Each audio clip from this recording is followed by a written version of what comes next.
Baik, selamat malam. Ini yang sudah bergabung Dendi Nusadri. Ada Dendi?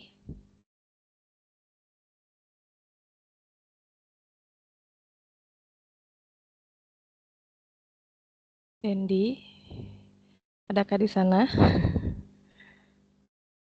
Yang lain belum bergabung nih.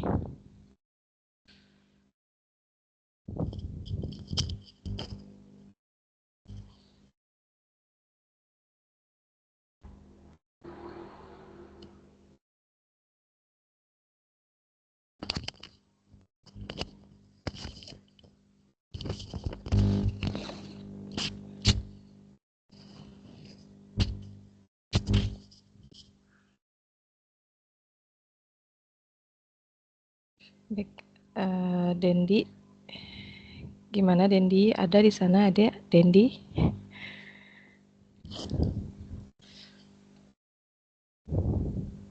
Terdengar suara saya?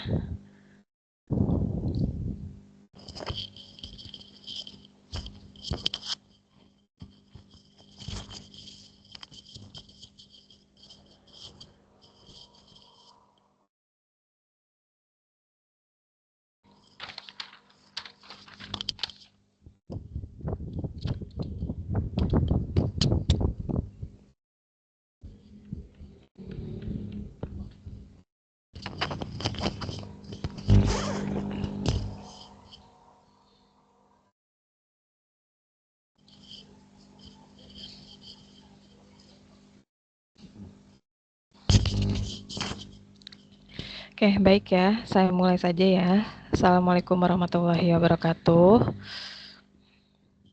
Oke, selamat malam khususnya untuk Dendi ya, Dendi Nusadri yang terima kasih telah bergabung dalam Tuweb malam ini.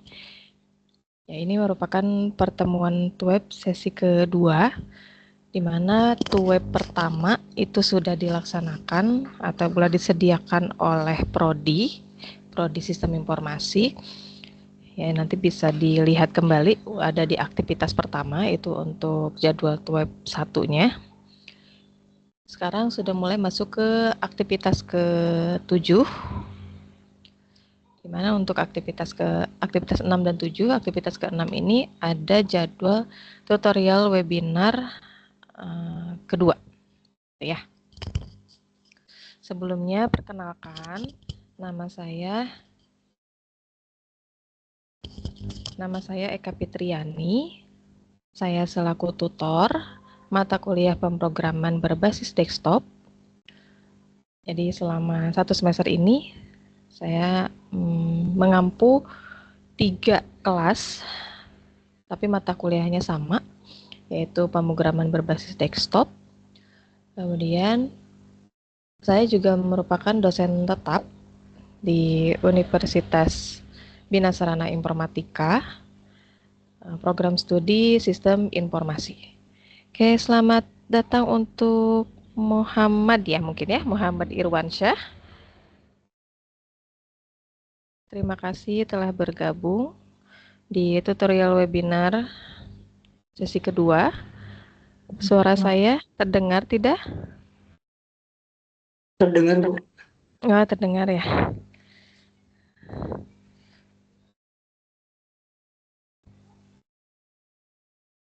Baik, Muhammad Irwansyah dari UT mana? Dari UKBJJ UT Palu, Bu. Di mana? Maaf, kurang jelas suaranya. Dari UT Palu, Bu. Oh, UT Palu.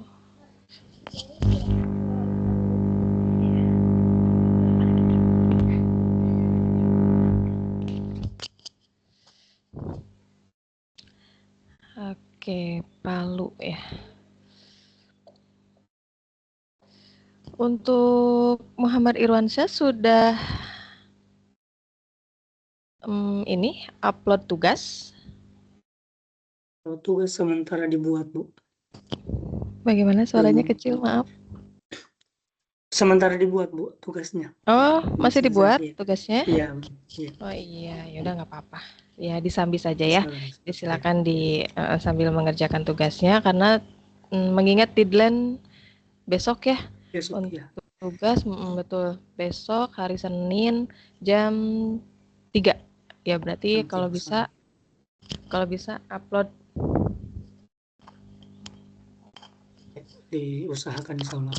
Iya. Saya panggilnya apa nih? Irwan Syah, Irwan? Pak Irwan, Ya, Mas Irwan? Irwan bisa. Iya.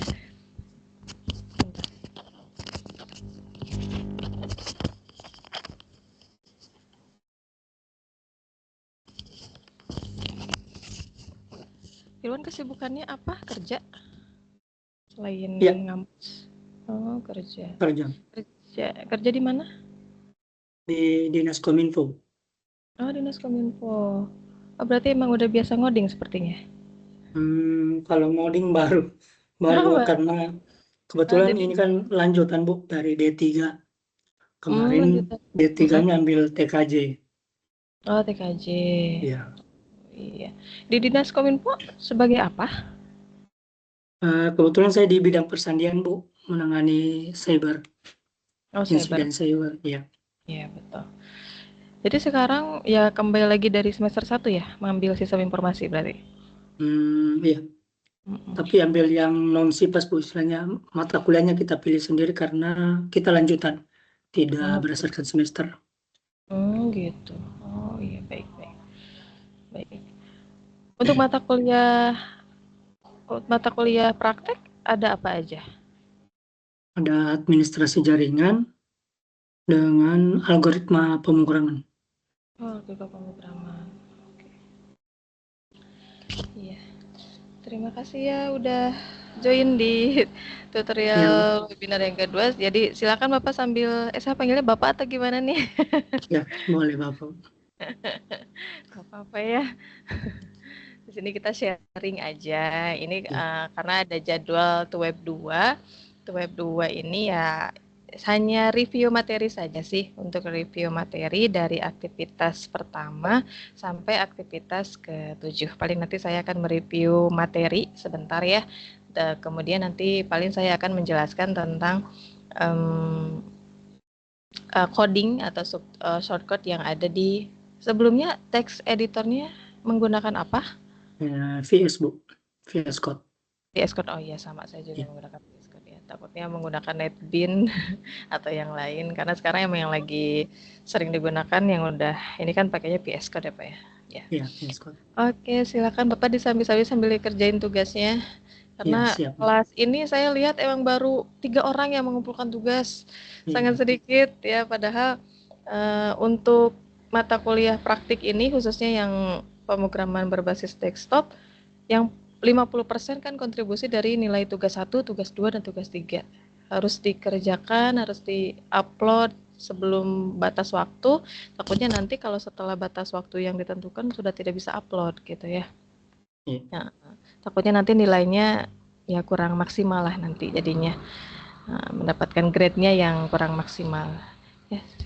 Oke Pak, saya sambil share screen ini ya Siap. terkait aktivitas LMS-nya.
Dendi Nusadri ada? Dendi, apakah terdengar suara saya?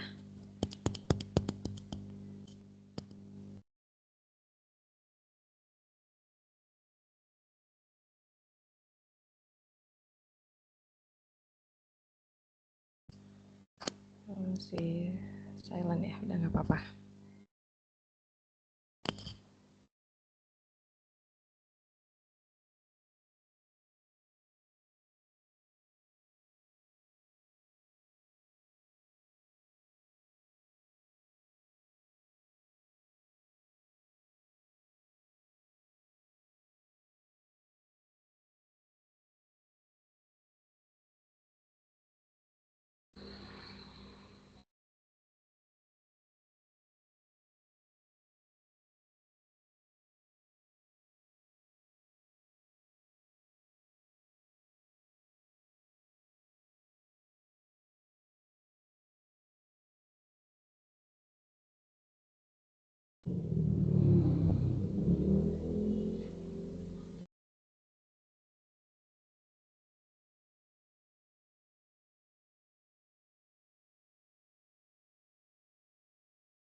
Bu, Iya, gimana?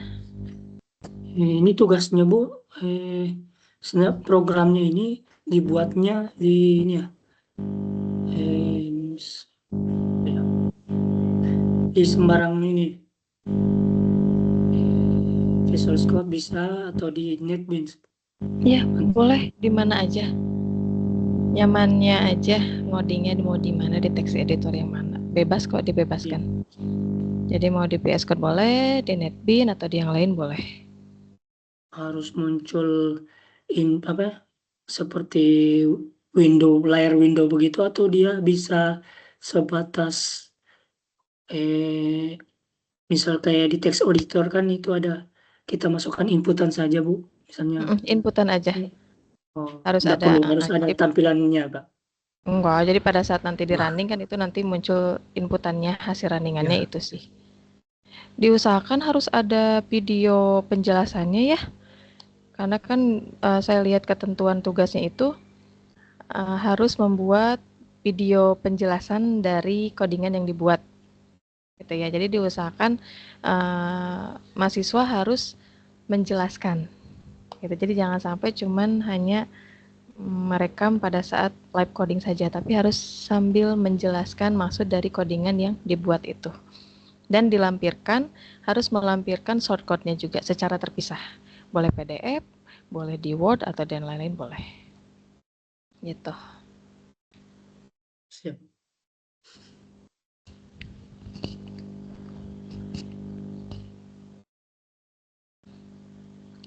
Kalau lihat syarat atau ketentuan tugas itu hanya array ya, array, string, sama Syarat keputusan. Syarat keputusannya if else, ya mungkin switch case atau dan lain-lain. Dan diusahakan tidak boleh adanya syarat perulangan. Ya, jadi tidak boleh ada for di situ, kemudian do while dan lain-lain ya. Jadi tidak boleh ada syarat perulangan. Mungkin nanti syarat perulangan akan ada tugasnya secara terpisah. Pada saat di hari Senin besok juga sudah mulai ada aktivitas ke-8, itu sudah mulai tugas kedua. Gitu ya.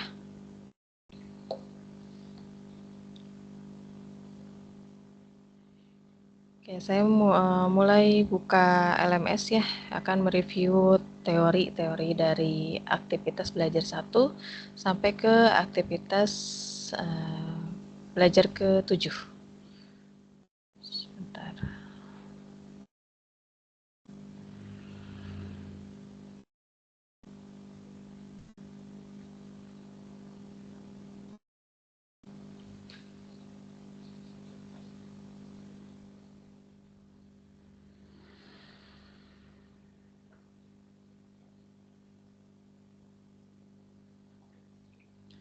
Baik, untuk di aktivitas belajar pertama, ini ada ketentuan-ketentuan atau penjelasan dari mata kuliah pemrograman berbasis desktop. Ya, ini merupakan mata kuliah praktik ya dalam tutorial online ini. Kemudian ada buku materi pokoknya, yaitu STSI 4201. Jadi bisa dibaca saja terkait materi-materi dari sesi 1 sampai sesi 8 atau aktivitas 1 sampai aktivitas ke-15. Apa saja yang dibahas bisa dibaca saja secara lebih lengkapnya, yaitu di buku materi pokoknya ya. Ini yang tadi saya ingatkan bahwa untuk mata kuliah praktikum, khususnya mata kuliah pemrograman berbasis desktop, untuk penilaian ya ini kontribusi 50%-nya itu dari tugas 1, tugas 2 dan tugas 3 terhadap nilai akhir mata kuliah.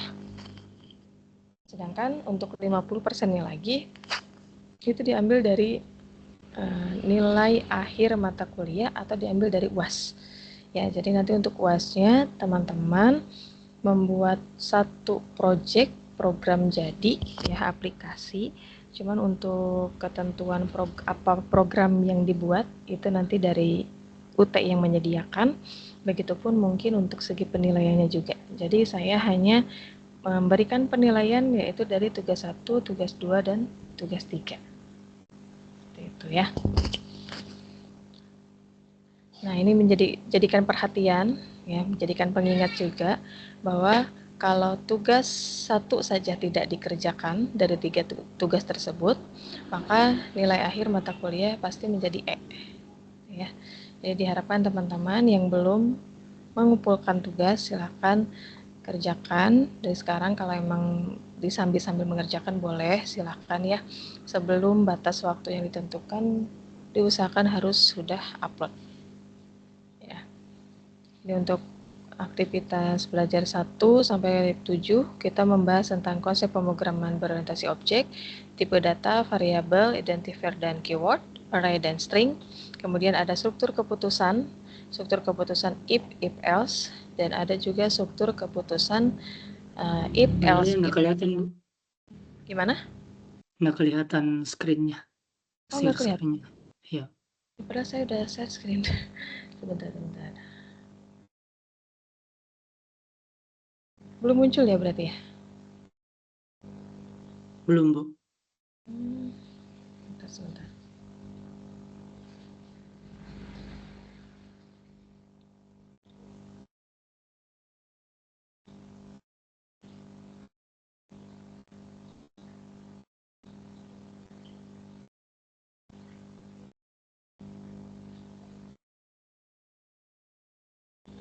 Muncul nggak ya? Belum, Bu. Oh, belum juga. Nah, Saya udah share screen dari tadi nih. jaringan mungkin ya. Iya, jaringan kayaknya. Emang nih nggak tahu nih, WiFi di rumah lagi kurang bagus. Ada kendala katanya. Kayaknya dari saya juga nih, wifi-nya kurang, internetnya lagi kurang bagus juga.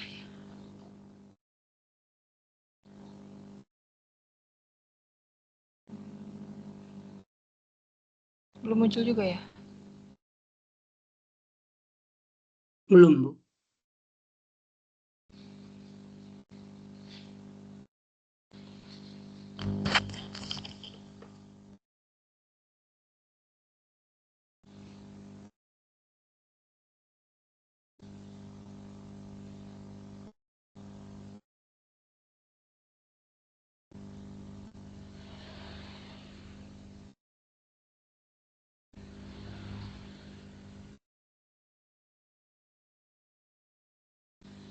Ya, kelihatan, Bu. Baik.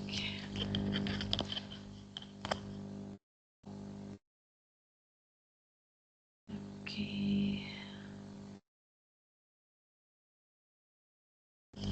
Oke ya.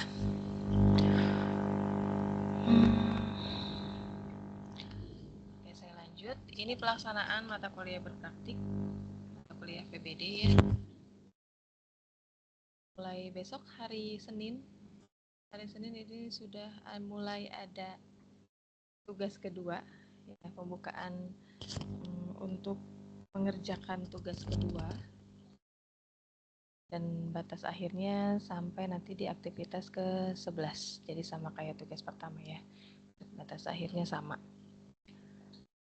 Kemudian ada diskusi ketiga juga sudah dibuka. Terkait diskusi, sebenarnya memang tidak ada penilaian kalau untuk mata kuliah PBD ini atau mata kuliah praktik. Jadi diskusi itu hanya berisikan tentang refleksi atau pengalaman teman-teman pada saat pemahaman materi, yaitu misalnya dari aktivitas 1 sampai aktivitas ke-7 kita udah belajar apa, kalau ada yang belum paham, atau misalnya saya sudah belajar tipe data nih, ternyata pada saat saya belajar tipe data saya menemukan misalnya kesulitan ini. Jadi misalnya boleh curahkan saja gitu ya, maksudnya silakan boleh di forum diskusinya gitu, nanti saya juga akan meresponnya gitu ya. Karena tapi kalau untuk terkait diskusi di mata kuliah praktik memang opsional ya, tidak diwajibkan karena tidak masuk ke penilaian. Yang ada penilaian itu hanya tugas 1, tugas 2 dan tugas 3. Tapi kan tidak menutup kemungkinan kan untuk keaktifan teman-teman juga pada saat kita di LMS gitu ya. Jadi silakan kontribusinya terkait diskusi, kemudian ya tugas juga kalau untuk diskusi silakan diisikan sesuaikan dengan pengalaman teman-teman pada saat membaca atau memahami materi sebelumnya gitu ya.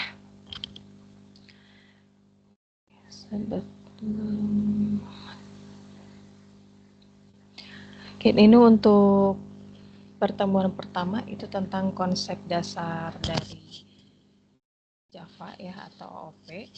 Dimana kalau untuk dasar-dasar OOP ini ada yang teman-teman harus ketahui ya. Ada 4 dasar OOP, yaitu ada kelas, objek, atribut, dan metode. Gitu. Kalau untuk kelas itu untuk template untuk menciptakan objek, atau kelas itu mendefinisikan atribut dan metode. Contoh, saya akan membuat kelas mobil. Tuh ya. Kemudian ada objek. Kalau objek dibuat berdasarkan definisi yang ada di dalam kelas. Contohnya, saya sudah membuat kelas mobil.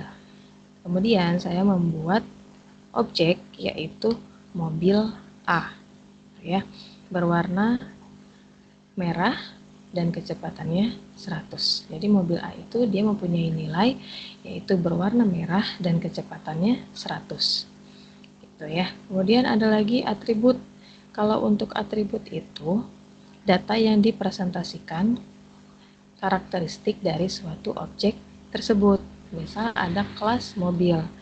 Mobil itu ciri-cirinya pasti ada warnanya apa, kemudian mereknya, ya kecepatannya, gitu ya mungkin, tipenya dan lain-lain. Ya itu masuk ke atribut. Kemudian ada metode. Kalau metode itu perilaku yang dilakukan oleh objek. Mobil bisa ngapain? Ya berarti dia bisa maju, bisa mundur, bisa belok kiri, belok kanan, bisa melakukan pengereman, gitu ya. Kemudian bisa dihidupkan mesinnya atau juga bisa ditambah kecepatan, gitu ya. Itu untuk dasar-dasar OOP.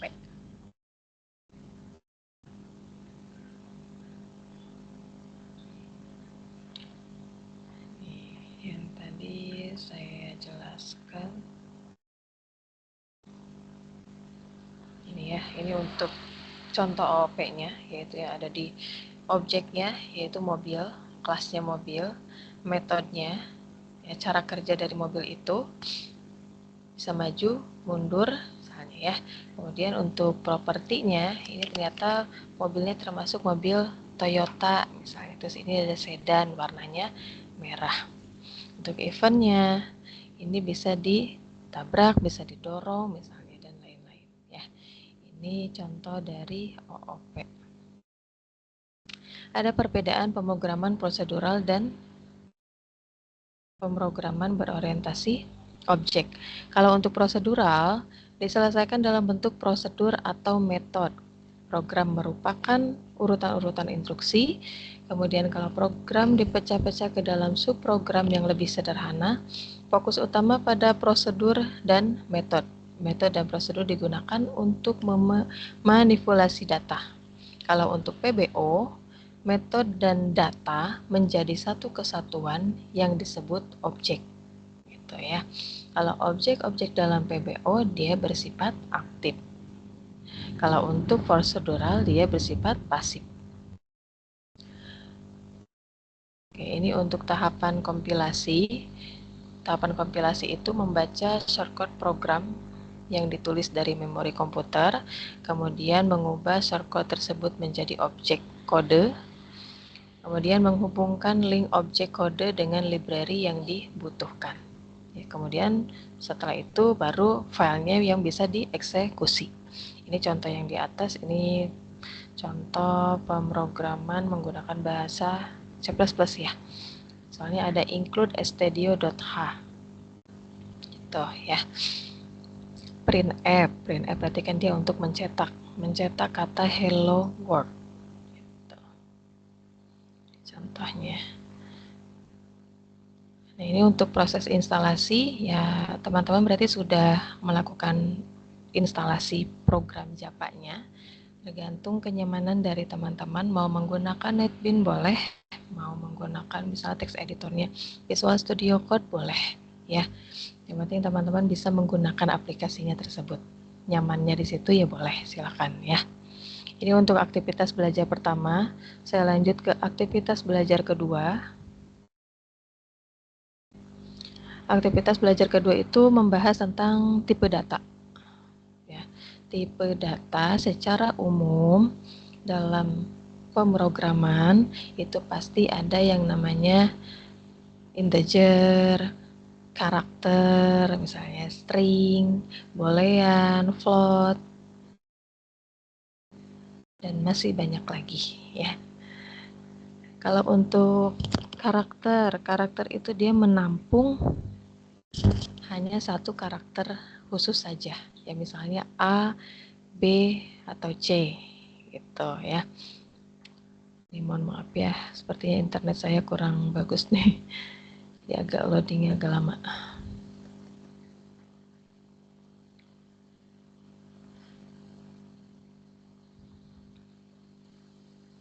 Oke, ini untuk tipe data. Tadi yang saya bilang, untuk char, tipe data yang biasanya terdiri dari angka, tanda baca, huruf, atau bahkan karakter khusus. Contohnya, hanya satu karakter saja, A, B, atau C. Ya. Kemudian, integer, tipe data yang berupa angka atau bilangan bulat. Nah, ini untuk integer. Kalau untuk long sama dengan integer, namun ukuran menampung datanya dia lebih besar gitu ya. Kalau untuk float, tipe data yang berisi bilangan desimal pecahan, contohnya 1,5. Karena di pemrograman gitu ya, kalau koma maka diganti dengan titik ya. Kemudian ada double. Kalau double sama seperti float, dia menampung desimal, namun kapasitas penyimpanannya dia lebih besar. Kemudian ada byte, short, dan boolean. Kalau boolean tipe data yang menyimpan nilai logika true or false ya. Kalau true berarti angka 1, kalau false 0. Itu boolean. Ini tipe data reference adalah sebuah address yang menunjukkan di mana sebuah variabel objek dan metode disimpan, sehingga variabel dengan tipe data reference berisi address dari objek yang dirujuk. Kemudian ada identifikasi dari identifier ya, adalah nama yang digunakan oleh programmer untuk memberi nama pada variabel, kelas, method, interface, dan package. Kemudian apa yang harus diperhatikan dalam penulisan identifier ini harus berupa huruf, angka, abjad, dan underscore. Pada saat nanti teman-teman membuat nama variabel atau misalnya membuat nama atribut, itu boleh menggunakan 2 kata tapi tidak mengandung spasi gitu ya. Jadi harus menggunakan underscore. Itu untuk penamaan dari identifier atau variabel, atribut, dan lain-lain. Oke, ini untuk implementasinya. Ini bentuk umum dari identifiernya ya, bahwa program Java program Java seperti ini untuk bentuk umumnya. Ada public class dunia Java, ya berarti nama kelasnya yaitu dunia Java. Public static void main string arts system out println, maka dia akan mencetak kata Anda telah datang ke dunia Java. Ya, di antara kutip 2 ini dia berupa pernyataan. Jadi walaupun di antara kutip 2 ini teman-teman ada typo di situ, itu tidak akan ngaruh ke codingan. Jadi tetap akan ditampilkan karena itu bukan perintah atau shortcut yang penting gitu ya. Jadi dia hanya berupa pernyataan saja. Baik, selanjutnya ini identifikasi keyword. Nah, untuk di Java ini keyword-keyword yang teman-teman harus ketahui ya, ini daftar keywordnya. Bahkan di bahasa pemrograman lain juga pasti ada ya ketentuan-ketentuan atau daftar keywordnya dari Java, C++, Python, dan lain-lain. Ini merupakan contoh daftar keyword yang ada di Java. Jadi kata-kata atau keyword yang ada di Java ini tidak boleh sama pada saat teman-teman membuat nama identifiernya atau variabelnya. Jadi tidak boleh sama gitu ya. Ya contohnya integer, ada lagi dia menggunakan hurufnya kecil semua. Ada lagi public, static, void, ya itu menggunakan hurufnya kecil semua. Ini keyword yang sudah ketentuan dari awal gitu ya, itu bahasa pemrograman Java. Dan ini untuk literal. Nah, identifikasi variabel. Variabel dia ada 3 jenisnya. Contoh yang pertama ada variabel lokal. Variabel lokal itu dideklarasikan dalam sebuah lingkup kecil seperti metode, ya, konstruktor, blok disebut variabel lokal. Sebagai contohnya, setiap variabel yang dideklarasikan dalam metode disebut variabel lokal. Ya, ini contohnya. Mana yang termasuk dengan variabel? Integer, umur, string, nama. Maka ini umur dan nama ini termasuk dengan variabel. Umur karena dia akan mencetak berupa angka, maka tipe datanya yaitu integer. Kalau untuk nama karena yang dicetak yaitu berupa huruf ya, dan lebih dari 1 karakter. Ini Budi kan ada 4 karakter ya, BUDI. Ya, jadi dia menggunakan tipe datanya yaitu string. Dan sebagai pembedanya, karena dia lebih dari satu karakter, maka dia menggunakan kutipnya 2. Gitu ya. Kalau misalnya karakter hanya satu angka atau satu huruf saja, maka menggunakan kutip 1. Ada lagi instant variable. Nah, kalau untuk instant variable, dia dideklarasikan dalam sebuah kelas tetapi di luar metode Java. Kalau tadi kan di dalam metode Java, kalau ini dia di luar ya. Jadi integer umur. Nah, ini kita pendeklarasian variabel. Integer umur sama dengan 21. String nama Budi. Baru ada public main di sini. Gitu ya. Jadi dia di luar metode Java-nya. Ini contoh penulisan deklarasi variabel ya. Kemudian ada static variabel. Kalau untuk static ini dideklarasikan dengan keyword static biasanya digunakan untuk mendeklarasikan yang bersifat live, yang artinya variabel ini dapat diakses langsung tanpa membuat objek dari kelas terlebih dahulu. Ini contohnya. Jadi public class main ya, ini kita langsung menggunakan static, jadi dia bisa digunakan langsung tanpa harus membuat objek dari kelas ya. Static integer umur sama dengan 21, static string nama sama dengan Budi. Kalau untuk integer, penulisan pendeklarasian atau isi dari integer itu tidak boleh menggunakan kutip ya, karena dia berupa angka. Ada public main. Nah, ini akan mencetak nama dan umur. Lalu kita berikan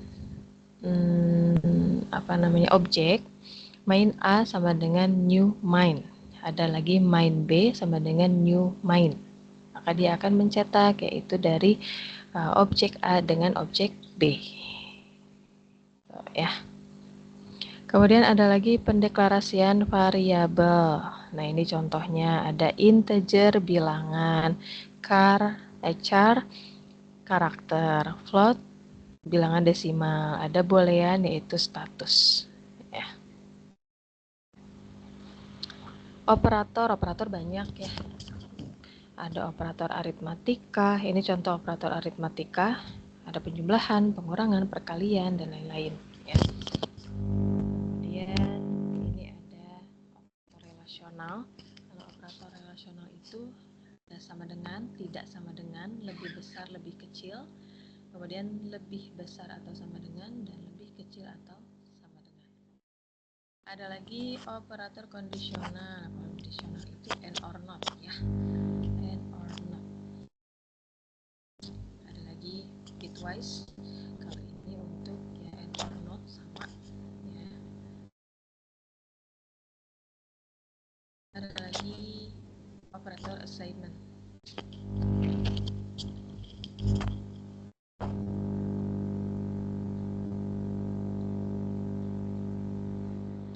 Untuk kegiatan belajar kedua, ini menggunakan variabel dalam kelas, objek, dan metode. Jadi teman-teman harus bisa membedakan mana yang termasuk kelas, mana yang termasuk objek, dan mana yang termasuk ke metode. Nanti saya akan contohkan ya untuk codingan sederhananya. Nanti saya akan setelah review materi, saya akan buka VS Code-nya ya untuk menampilkan codingan sederhananya. Ini untuk kelas untuk menciptakan suatu objek. Kalau objek dalam pemrograman adalah sebuah variabel yang merupakan instan dari kelas. Contoh, kita akan membuat kelas manusia. Nah, ini objek. Ya, di dalam manusia gitu ya. Pasti dia mempunyai nama dan umur. Namanya, maka dia tipe datanya yaitu string. Untuk umur, tipe datanya yaitu integer. Untuk membuat kelasnya, kelas mobil gitu ya. Kelas mobil mempunyai variabel warna dan merek. Ya udah, kita buat atributnya yaitu string warna, string merek. Lalu kita beri nilai untuk dari masing-masing atribut atau variabel tersebut. Warna sama dengan merah, merek sama dengan BMW ya. Kemudian ini untuk membuat objek. Kalau untuk membuat objek ini nama kelasnya. Contoh tadi nama kelasnya mobil. Ya, nama objeknya kita nulis mobil A. Dan ini new, nama kelasnya yaitu mobil. Jadi penulisan pembuatan objek. Jadi untuk pembuatan objek bebas, tergantung kita sebagai programmernya ya, mau membuat nama objeknya seperti apa. Yang penting mudah diingat. Jangan sampai kita lupa. Tadi kita sudah buat apa? Nama objek dari mobil apa ya? Kayak misalnya. Kalau misalnya cuma hanya satu baris, kalau misalnya codingan hanya 5 baris, aman. Tapi kalau untuk misalnya codingannya itu udah banyak, gitu ya, nanti kita lupa, gitu ya. Jadi harus mudah diingat terkait penamaan variabel, objek dan lain-lain. Selanjutnya aktivitas belajar ketiga. Kalau untuk aktivitas belajar ketiga,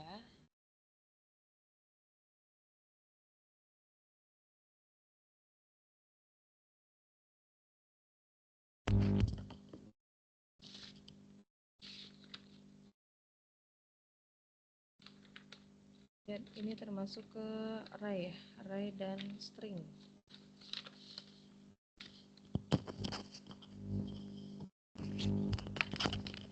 Array itu kan ada dua ya, ada array dimensi 1 dan array dimensi 2. Array dimensi 1 dia hanya menampilkan satu baris saja, tapi kalau array dimensi 2 untuk menampilkan data berupa tabel ya, jadi yang berisikan kolom dan baris. Tuh.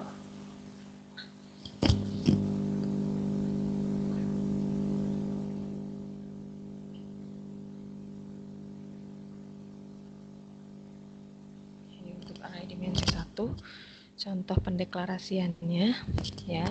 Ini ada tipe data nama array atau tipe data ada kurung siku, yaitu nama array-nya apa. Contoh public class array ya, public static void main string ya, ini untuk menjalankan dari program Java. Integer ya, kurung siku ya, jumlah hari, kemudian berisikan data 31, 29, 31, 30. Karena ini array, kalau array itu dimulai dari 0 ya, bukan dimulai dari angka 1. Jadi ini 0, 1, 2, 3. Kita akan mencetak bulan Januari gitu ya, memiliki berapa bulan berarti ya. Ya, maka dia akan muncul ke yang pertama. Gitu ya, itu yang 31.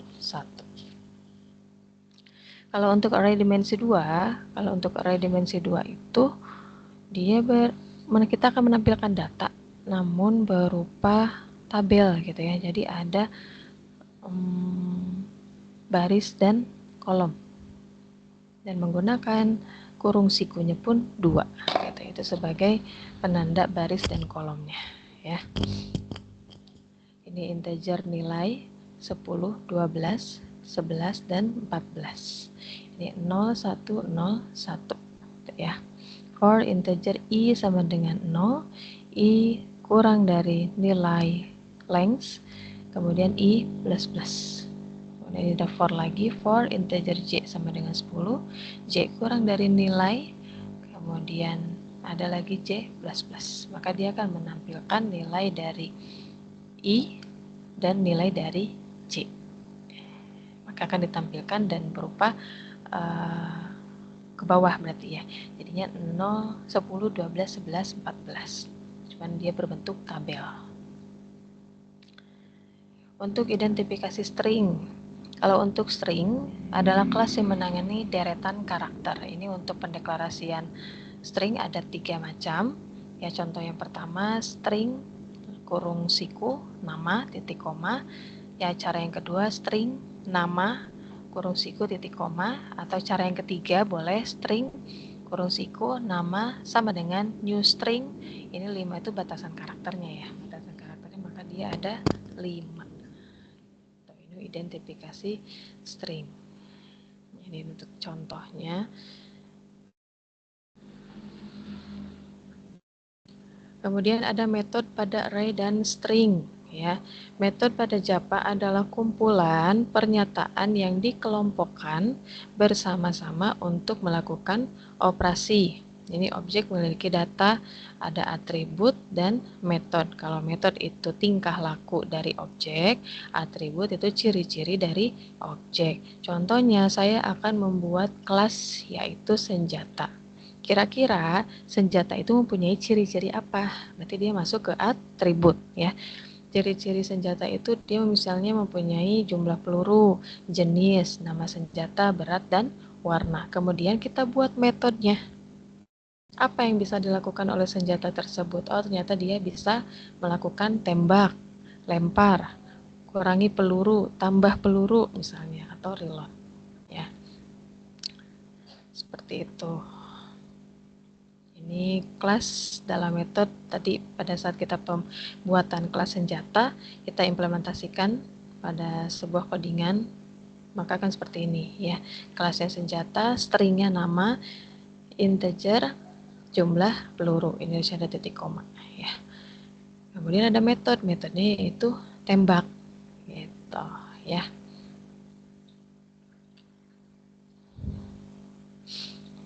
Selanjutnya kita mulai ke aktivitas belajar keempat. Kita sampai jam 9 paling ya, jam 9 kurang.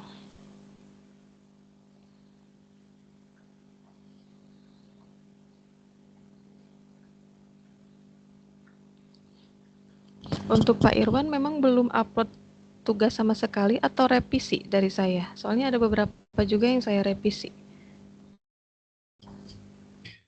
Belum upload, Bu. Oh, belum Belum upload sama sempat. sekali. Iya, Iya. soalnya ada juga yang sama saya suruh direvisi, ya tidak sesuai ketentuan, jadi tidak melampirkan shortcode-nya, kemudian tidak membuat videonya juga, video penjelasan gitu ya. Oke, semangatlah Pak Irwan ya. Oke, saya lanjut ya. Oke, ini untuk aktivitas belajar keempat, ini ada struktur keputusan, ya, percabangan, ya, percabangan if, else. Kita buka materi inisiasinya. Di tugas juga kita ada pembahasan tentang diskon, kalau saya. Kalau misalnya lebih dari 100.000, maka dia mendapatkan diskon 10% kalau nggak salah. Nah, itu masuk ke if else ya. Jika jumlah pesanan lebih atau total pesanan lebih dari 100.000, maka dia mendapatkan diskon 10%. Else, selain itu, maka kalau misalnya dia kurang dari 100.000 tidak akan mendapatkan diskon gitu ya.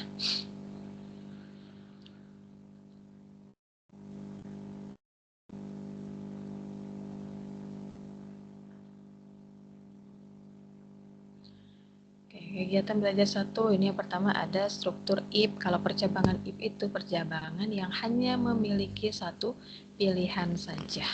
Ya, artinya pilihan di dalam if hanya akan dikerjakan kalau kondisinya benar. Tapi kalau salah, ya tidak akan terjadi apa-apa gitu ya. Jadi tidak akan melakukan apa-apa, tapi artinya lanjutan eksekusi ke perintah berikutnya.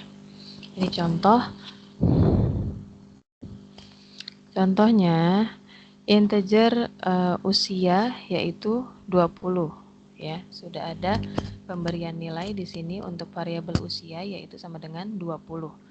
Jika usia lebih dari 18 ya, 18, maka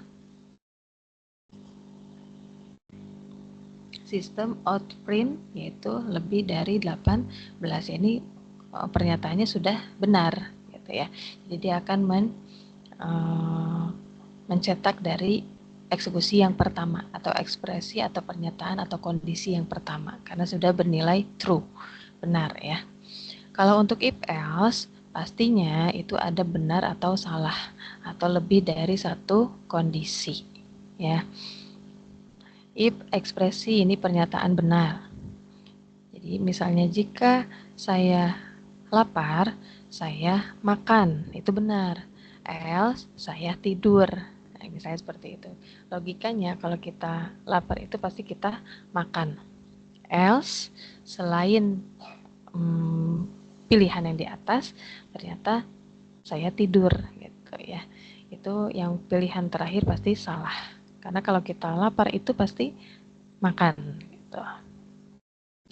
Ada lagi string condition hujan. Nah, ini kondisinya hujan nih. Jadi udah ada pemberian nilai di sini. Kondisinya hujan. Kondisi yang pertama sama dengan cerah. Ya, sistem outprint maka naik Gojek. Tapi kalau misalnya hujan maka dia akan naik Gokar. Berarti yang muncul yang mana? Yaitu yang naik Gokar karena kondisinya sudah ada deklarasi di atas bahwa dia akan hujan. Maka dia akan membaca kondisi yang kedua. Yang pertama, ya ini dilewat, terabaikan karena dia termasuk ke false ya. Ada lagi integer angka sama dengan 11. If angka misalnya dia sama dengan 0, maka bilangan genap. Kemudian ada else, maka dia termasuk bilangan ganjil. Ini contohnya juga ya. 11 itu kan bilangan ganjil. Ada lagi struktur if else if. Nah, kalau ini lebih dari beberapa kondisi ya. Beberapa kondisi sampai mana kondisi yang paling benar ya itu yang akan ditampilkan. Contoh, nilai lebih dari sama dengan 90 maka grade A. Nilai dari sama dengan 80 maka grade-nya B+. Nilai dari lebih dari sama dengan 70 maka grade-nya B. Nilai lebih dari sama dengan 60 maka grade-nya C+. Gitu. Kalau misalnya saya menginputkan nilainya yaitu 70, berarti yang akan muncul yaitu yang grade B. Karena di sini ada ketentuan nilai lebih dari sama dengan 70. Ada kata sama dengannya 70 ya berarti yang untuk pada saat saya menginputkan angka 70 hasilnya grade-nya yaitu B karena ada operator kurang lebih dari sama dengan ya. Kalau untuk nested if ini if di dalam if ya, nested if itu atau if bersarang. If bersarang merupakan bentuk if yang berada di dalam bentuk if yang lain. Jadi bentuk if yang tidak dalam dikatakan bersarang nested di dalam bentuk if di luarnya gitu ya. Contohnya di sini ada integer angka. Ini ada angka 0. Lalu kita buatkan lagi if-nya. If sama dengan 0. Kemudian ada if angka lebih dari 10, maka dia lebih dari 10. Else, maka dia lebih kecil dari 10 dan seterusnya. Jadi if di dalam if. Gitu ya. Ini untuk menggunakan operator logika dalam percabangan.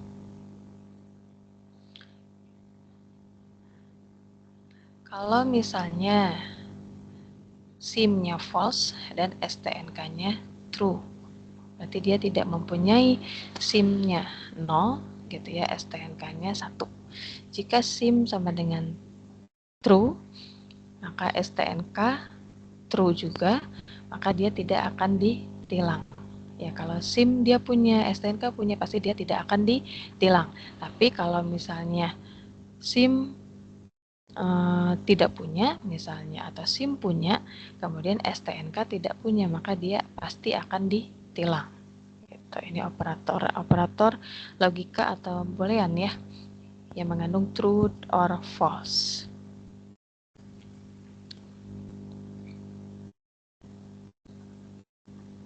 Baik, ada lagi terkait aktivitas belajar ke-5. Ini tentang sweet case ya. Aktivitas belajar ke-5 itu tentang sweet case.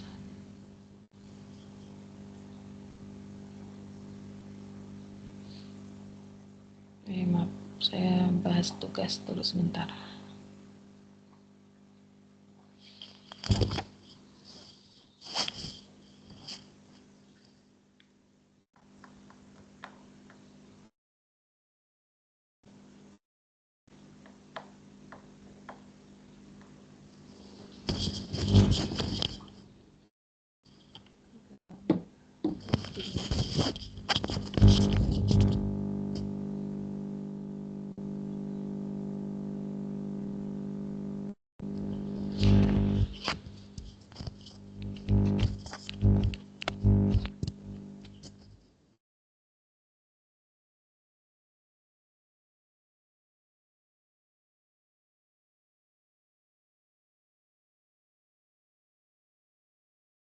Jadi untuk tugas ya, mohon diperhatikan kalau memang belum upload tugas untuk ketentuan-ketentuan tugas ya.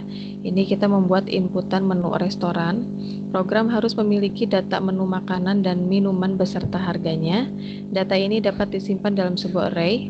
Setiap item menu harus memiliki nama, harga, dan kategori. Kategorinya ada 2, yaitu makanan dan minuman. Masing-masing ini harus ada 4 menu, ya maksimal 4 menu. Jadi makanan 4, minuman 4 menu. Kemudian ini menghitung total biaya, ya. Total biaya keseluruhan pesanan ditambahkan dengan biaya pajak 10%. Jadi ada perhitungan pajak 10% dan biaya pelayanan yaitu 20.000. Kemudian ada diskon 10% jika total biaya keseluruhan melebihi 100.000. Nah, ini ada if di sini, ada if else ya. Kemudian ada penawaran beli 1 gratis 1 untuk salah satu kategori minuman yang lebih dari 50.000. Dan yang keempat ada mencetak struk pesanan. Berisikan apa? Ini item-item yang dipesan, jumlahnya, harga per item, total harga per item, total biaya pemesanan, informasi pajak, ada lagi biaya pelayanan, dan kalau dia mendapatkan diskon atau penawaran disilakan tampilkan. Kemudian ada juga bentuk pembayaran ya. Pembayaran misalnya dia mencantumkan uang bayarnya 200.000, itu ada proses uang kembali misalnya seperti itu, boleh ya.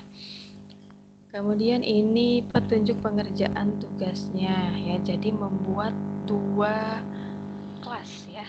Ada kelas menu, ya ini berarti menu.java, berisikan dia presentasi dari menu makanan ya dengan atribut yang ditentukan. Kemudian ada kelas utama main.java-nya. Ini berisikan apa? Berisikan metode. Ya, metode untuk menampilkan daftar menu makanan dan minuman, menerima dan mengolah pesanan, menghitung total biaya pesanan, dan mencetak struk. Gitu ya. Kemudian ia menggunakan array ya dalam mengelola menu restoran. Menggunakan struktur keputusan, boleh if else, switch case misalnya, atau if nested if boleh ya, tergantung dari kondisi yang di sini ya. Kalau if else cukup ya tinggal hanya if else saja. Dan diusahakan tidak menggunakan struktur perulangan ya. Di tugas ini tidak boleh menggunakan struktur perulangan. Dan durasi video penjelasan maksimal 15 menit. Silakan teman-teman membuat video penjelasan 15 menit. Ya, 15 menit. Itu teman-teman harus menjelaskan dari setiap codingan yang dibuat oleh teman-teman. Plus nanti hasil runningnya silakan jelaskan juga. Dan kirimkan secara terpisah file shortcode-nya. Boleh menggunakan Word atau PDF dan lain-lain boleh ya, yang penting di-upload saja. Jadi cantumkan saja link dan file shortcode-nya ya. Ini terkait tugas. Oke, selanjutnya aktivitas belajar ke-6. Aktivitas belajar ke-6 itu tentang perulangan.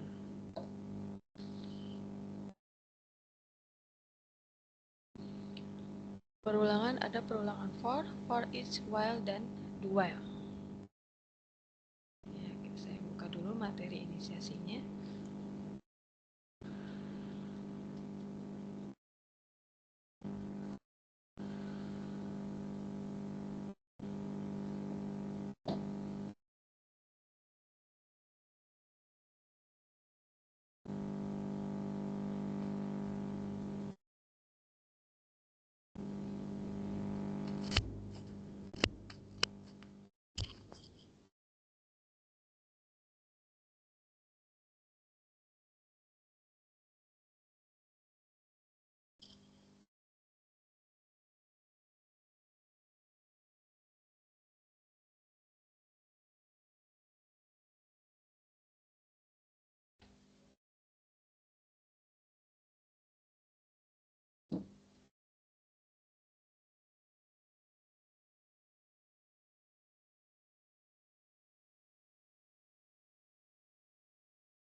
Baik, ini untuk struktur perulangan. Untuk struktur perulangan itu ada for each ya, ada while dan do while.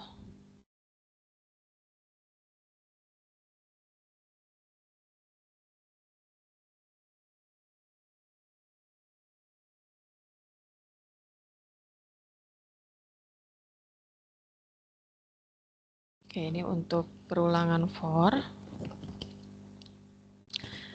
Ada pengelompokan, ya ada 2 kelompok. Perulangan yang jumlah perulangannya terhitung atau tertentu. Jadi sudah ditentukan. Dia berulangnya mau sampai angka berapa gitu ya. Tapi kalau untuk yang kedua, jumlah perulangannya itu tidak ditentukan di awal. Jadi tidak tertentu. Ya, jadi akan terus berulang ya. Ini untuk struktur for-nya ya.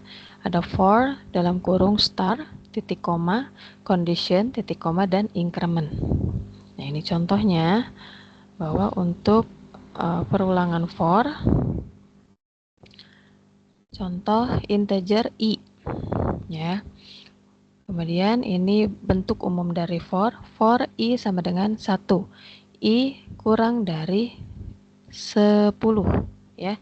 Kemudian incrementnya yaitu i plus plus. Maka dia akan mencetak angka dimulai dari angka 1. Kemudian ini syarat perulangannya i kurang dari 10 atau conditionnya ya. Karena tidak ada sama dengannya, maka yang akan dihasilkan yaitu hanya sampai 9. Kalau misalnya ada kurang dari sama dengan 10, baru angka 10-nya dia akan diajak gitu ya. Jadi karena tidak ada sama dengannya, maka yang dicetak atau yang dihasilkan pada saat kita running cukup dari 1 sampai 9. Incrementnya i plus plus, maka dia akan berulang terus menerus sampai syaratnya terpenuhi dan akan ditambah 1 pada saat perulangan. Gitu ya. Ada lagi struktur for each ya. Kalau struktur for each ini digunakan untuk menampilkan isi dari array. Kalau kita menggunakan data array dan akan kita tampilkan atau perulangan, maka menggunakan strukturnya for each. Nah, ini contohnya ya. Ada lagi struktur perulangan while. Kalau while itu perulangan yang melakukan pemeriksaan kondisi di awal blok perulangan. Ini sebagai contohnya kelas belajar public static void main. Ini untuk integer i sama dengan 1 while i kurang dari sama dengan 5. Baru kita cetak i-nya, kemudian untuk incrementnya ada di bawah i plus plus. Kalau untuk do while, ini kebalikannya dari yang tadi perulangan while. Ya, memindahkan posisi pemeriksaan kondisi ke akhir perulangan. Kalau yang tadi kan while-nya ada di atas ya, kalau ini kebalikannya. Jadi untuk pemeriksaan perulangannya dia disimpan di akhir. While i kurang dari sama dengan 5. Tuh ya. Kalau untuk aktivitas ke-7 itu membahas tentang konsep UML, Unified Modeling Language. Jadi ada beberapa diagram yang teman-teman harus pahami dan ketahui. Ada beberapa struktur sistem diagram untuk bisa menggambarkan dalam sistem yang kita buat gitu ya. Contoh ada diagram use case. Kalau untuk diagram use case itu untuk menampilkan diagram hubungan aktor dengan sistem gitu ya. Jadi ada berapa aktor nih yang terlibat dalam sistem yang kita buat. Contoh, saya akan membuat sistem absensi. Di dalam sistem absensi itu ada aktor atau user yang terlibat, misalnya ada 2, yaitu admin dan dosen misalnya ya. Kemudian admin bisa melakukan apa? Jelaskan nanti di use case-nya. Admin bisa melakukan login. Admin bisa melakukan pengeditan data dosen atau menambahkan, menghapus, kemudian merekap absen dan lain-lain. Begitupun untuk dosen. Dosen bisa aktivitasnya apa aja di sistem tersebut, maka dibuatkanlah use case-nya. Ya, itu untuk use case. Jadi use case itu hubungan aktor dengan sistem. Kalau untuk activity diagram itu gambaran dari sistem yang kita buat. Dari awal rencana yang kita buat, mau buat sistem A sampai B misalnya, yaitu kita buatkan diagram activity-nya. Tuh. Misalnya kita tadi melakukan absensi. Maka dosen melakukan absensi, kemudian akan validasi misalnya oleh admin sesuai dengan username passwordnya dan lain-lain gitu ya. Jadi alur dari sistem. Maaf ya, sepertinya internet emang agak ini nih. Maaf juga, saya izin matikan kamera biar ini kamera internetnya lumayan bagus lah.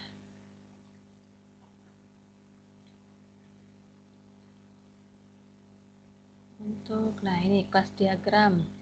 Kelas diagram ada nama, atribut, dan metodenya ya.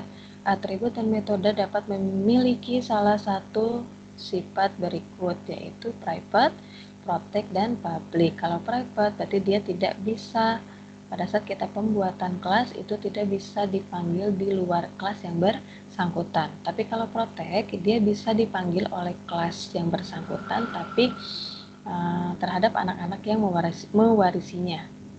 Kalau untuk publik dapat dipanggil oleh siapa saja. Ya, di luar kelas dia aman, bisa ya.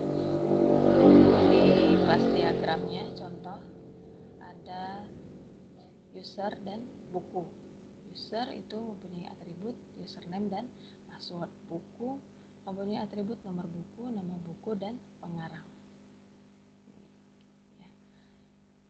Ini untuk use case yang tadi saya bilang ya. Jadi use case itu diharapkan atau menggambarkan fungsional yang diharapkan dari sebuah sistem.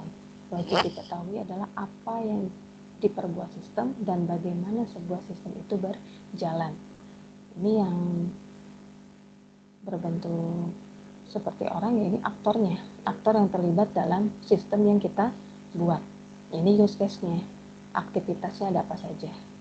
Tuh, ya. Selanjutnya ada sequence diagram. Kalau sequence diagram itu menggambarkan interaksi antar objek di dalam dan di sekitar sistem. Contoh, customer melakukan login, ya masuk ke sistem nih. Kemudian sistem akan memvalidasi usernya. Kalau misalnya iya, maka dia akan menampilkan data, gitu ya. Ada lagi collaboration diagram. Ini menggambarkan interaksi antar objek seperti sequence diagram, tetapi lebih menekankan pada peran masing-masing objek ya. Kemudian ada state chart diagram. Transisi dan perubahan keadaan dari satu state ke state lainnya. Contoh, ini ada proses login dengan cara menginputkan user dan password. Kemudian dilakukanlah validasi user dan password. Kalau misalnya sudah divalidasi oke, maka ya akan menampilkan program. Tapi kalau misalnya pada saat validasi dia tidak ditemukan username dan passwordnya misalnya, maka dia akan kembali ke awal. Ya. Ini untuk activity diagram, alur dari aktivitas dalam sistem yang sedang dirancang. Ini contohnya. Oke.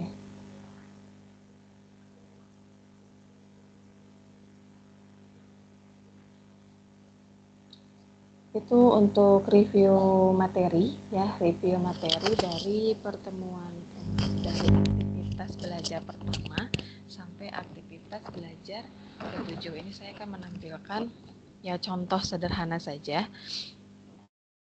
Sebentar. Contoh sederhana.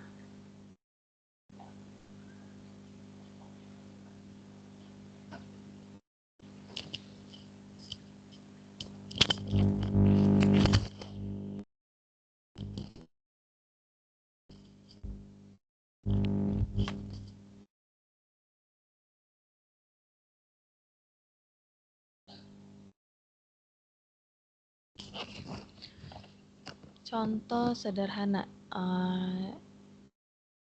teman-teman pada saat pembuatan tugas ya, diusahakan sebentar nih contohnya, diusahakan setiap skrip atau codingan yang teman-teman buat ada komentarnya ya, jadi atau ada penjelasannya. Ini seperti ini contoh ya. Contoh saya sudah membuat satu codingan ya, di mana saya jelaskan dari masing-masing skripnya. Ya, misalnya yang pertama public class MHS ini untuk apa? Ya, saya kasih komentar di sini atau penjelasan bahwa public class mahasiswa ini untuk mendefinisikan kelas mahasiswa. Cuma saya singkat di sini nama kelasnya jadi MHS. Kemudian setelah pembuatan kelas, maka buatlah atau tentukanlah atribut dari ciri-ciri mahasiswa tersebut. Yaitu saya membuat string nama, integer, nilai gitu ya. Nama termasuk tipe data string dan nilai termasuk tipe data integer. Setelah atribut dibuat, lalu buatlah metode untuk mengecek apakah mahasiswa lulus atau tidak. Dengan cara pembuatan nama metode, ini void cek kelulusan, ya, ini nama metodenya. Lalu ada struktur percabangan if else di sini. If nilai kurang dari lebih dari sama dengan 60, maka dia akan mencetak nih sistem out println ya, nama plus dinyatakan lulus. Else kalau misalnya yang diinputkan nilainya kurang dari 60, maka dia akan membaca kondisi yang kedua. Jadi dinyatakan tidak lulus. Nah, ini untuk metode mainnya, titik awal program dijalankan ya. Jadi metode utama yang selalu dijalankan pada program Java. Public static void main. Ya, kita membuat objek nih dari kelas mahasiswa. Ini nama kelasnya MHS, lalu kita buatkan nama objeknya yaitu M1 sama dengan new nama kelasnya yaitu MHS. Lalu kita isikan data mahasiswa pertama, karena di sini contohnya saya menginputkan dua data ya, dua data mahasiswa. Contoh yang dipanggil bukan nama kelasnya lagi, melainkan nama objeknya. M1 titik nama, ini nama variabel atau nama atribut sama dengan Budi ya, karena dia lebih dari satu karakter atau string, jadi menggunakan kutip 2. Ada lagi M1 titik nilai sama dengan 75, dan jangan lupa harus diakhiri dengan titik koma. Lalu kita akan mencetak ya, mencetak data ini. Yang dipanggil apa? Berarti yang dipanggil yaitu objeknya M1 titik cek kelulusan. Yang kedua, ini datanya sama, cuman nama objeknya saya ganti menjadi M2. Itu M2-nya misalnya di sini namanya Sinta, nilainya yaitu 50. Lalu saya akan membuat atau mau mencetak gitu ya, mencetak kelulusan dari data M2 ini, maka M2 titik cek kelulusan. Setelah itu kita running, coba running.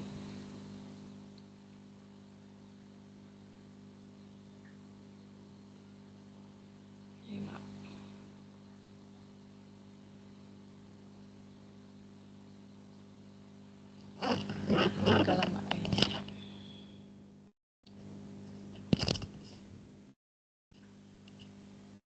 Nah ini, jadi data yang ditampilkan karena Budi nilainya yang tadi saya inputkan yaitu 75,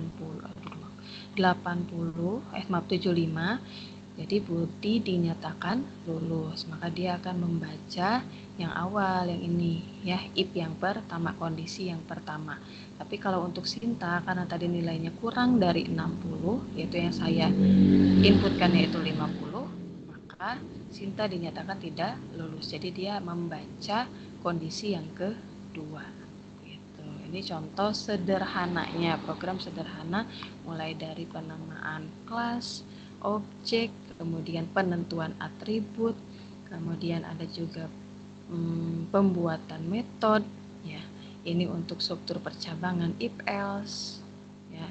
Ini juga untuk penamaan objek, pemanggilan pada saat kita akan menampilkan data. Gitu, ya. Ini untuk program sederhananya. Ini contoh yang kedua ada mobil, ya.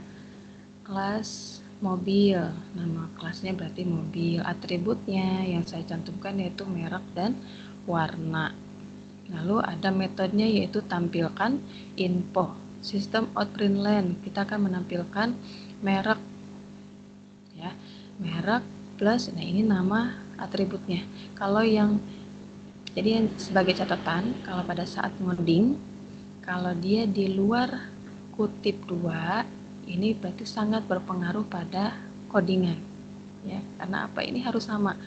Pada saat di pendeklarasian M-nya kecil, pada saat kita panggil misalnya di sini M-nya besar, itu pasti akan error, gitu ya. Tapi kalau untuk yang di antara kutip 2 ini yang dinamakan dengan pernyataan. Jadi walaupun di sini ada typo dan lain-lain, ini aman, nggak akan ngaruh ke codingan, jadi tetap akan tampil gitu ya. Seperti itu. Ini untuk tampilkan infonya, yaitu akan menampilkan merek dan warna, lalu kita beri nilai bahwa merek itu Toyota dan warna itu merah. Ini pengisian nilai atributnya. Lalu kita panggil metodenya, karena akan kita menampilkan merek Toyota dan warna merah. Gitu ya.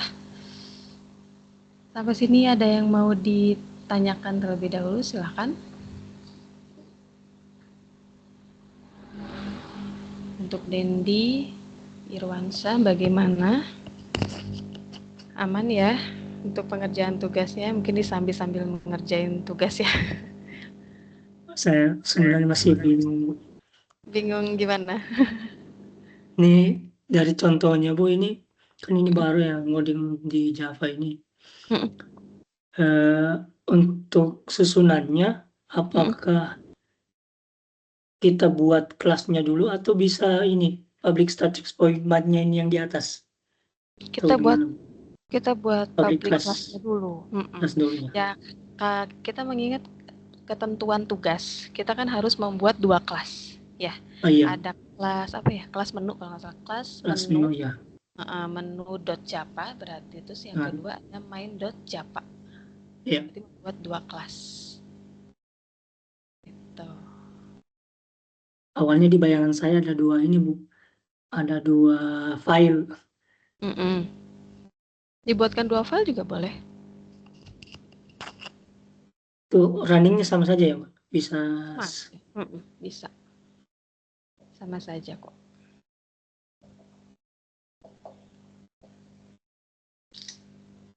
Berarti belum dibuat juga video penjelasannya? Belum Bu.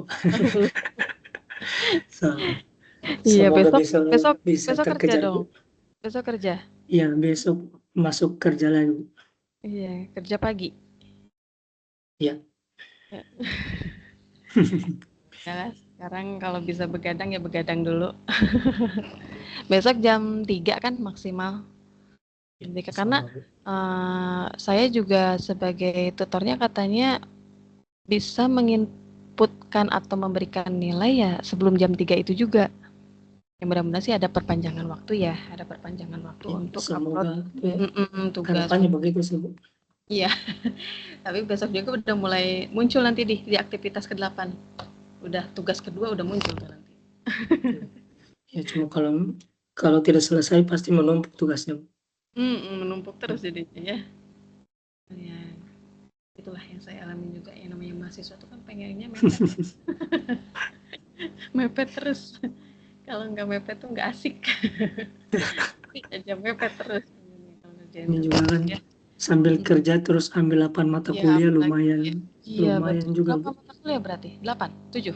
8 mata kuliah. Oh 8, Masya Allah. Lumayan ya. Apalagi yang mata kuliah reguler ya. Ada diskusi tiap minggu dan tugas juga ya kalau nggak salah. Iya. Yang reguler, iya. Pasti mulai besok itu tugas 5 ya, muncul lagi 8 Iya, diskusinya.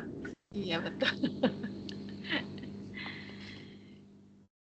Iya, untuk hari ini bagaimana? Cukup? Karena waktunya juga udah mau selesai nih. Cukup ya.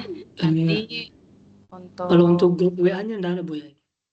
iya grupnya Supaya saya kita belum bisa buat sih. komunikasi, mungkin ada yang codingan yang error atau bagaimana, kita langsung ini kita disampaikan lah istilahnya, minta petunjuk untuk Oke, errornya. nanti saya buatkan paling ya. Insya Allah ya nanti kalau saya ingat. Karena Siap saya Bu juga ya. mengajar banyak kelas juga nih lumayan soalnya. Oke, untuk hari ini cukup berarti ya. Next nanti untuk jadwal web ketiga berarti ya. Web ketiga saya kurang apa ya tadi ada di aktivitas berapa. Ya semoga nanti semakin banyak yang joinnya juga ya. Siap. Gitu. Tugasnya juga semoga tidak mepet-mepet terus pada saat upload ya. Nah, biar saya juga nanti nilainya enak nih, jadi kan nggak terlalu mepet ke waktu akhir gitu maksudnya ya. Yang penting sesuai ketentuan nilai pasti aman. Ya, seperti itu. Insya Ya, amin ya, semoga ya. Oke.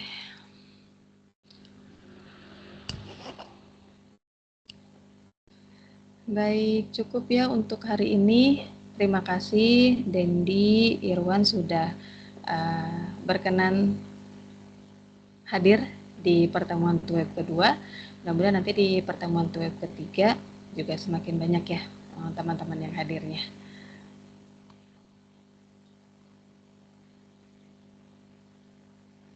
Baik, untuk hari ini saya cukup ya. Terima kasih. Semangat buat semua. Salam sehat. Ya, wassalamualaikum warahmatullahi wabarakatuh. Waalaikumsalam warahmatullahi wabarakatuh. Silakan memperbolehkan. Izin live Bu. Iya, silakan.